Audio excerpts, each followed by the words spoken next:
2026-27 সালে যে সকল শিক্ষার্থী এসএসসি পরীক্ষা দিবে তাদের জন্য এই অঙ্কটি খুবই গুরুত্বপূর্ণ। দেখো, এই অঙ্কটি বহু নির্বাচনী অংশেও থাকতে পারে, আবার সংক্ষিপ্ততেও থাকতে পারে। দেওয়া আছে 2x minus 1/3x equal to 2 হলে 3x minus 1/2x equal to কত? তো এই অঙ্কটি দুইভাবে করা যায়, এখানে দুইভাবে করে দেওয়া হলো, তোমরা যে কোনো একটি করতে পারো।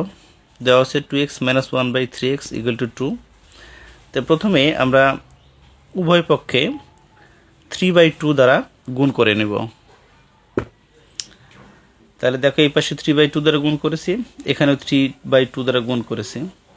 তো যেহেতু 3/2 দুইজনের সাথে গুণ আকারে আছে, তাহলে দুইজনকে আমরা গুণ করে দিয়েছি। এখানে 3/2 2x গুণ করলে এটা মাইনাস 3/2 ইন্টু 1/3x, আর এই পাশে এই 2 আর এই 2 যদি আমরা কেটে দিই তাহলে শুধু বাকি থাকে 3।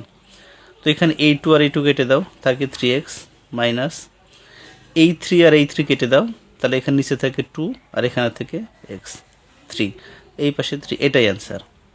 এখানে বিকল্প পদ্ধতিতেও দেখো করে দেওয়া আছে। প্রথমেই আমরা এখানে লসাগু নেব।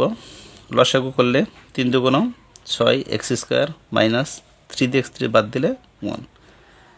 পরে কোনাকুনি গুণ করে দাও। কোনাকুনি গুণ করলে এখানে মনে মনে 2 into 1 আছে, 1 দ্বারা এটার গুণ করলে যা আছে তাই, আর 3 দুগুণ 6x। তো দুইজনের নিচে এবার আমরা 2x দ্বারা ভাগ করে দেবো উভয় পক্ষে 2x দ্বারা যদি ভাগ করে দিই, তাহলে যেহেতু দুইজনের নিচে 2x ভাগ আকারে আছে, তাহলে দুইজনের নিচে ভাগ করে দাও। আর এখানে কাটাকাটি করলে 3 দুগুণ 6, তাহলে এখানে 3 থাকে। এখানে 2 দ্বারা 6টা আমরা কাটাতে পারি 3, আর 2টা x থেকে 1টা x বাদ দিলে 1টা x minus 1/2x equal to 3। তো এটা অবজেক্টিভ হিসাবে করতে পারো, আবার সংক্ষিপ্ত প্রশ্ন হিসাবেও করতে পারো।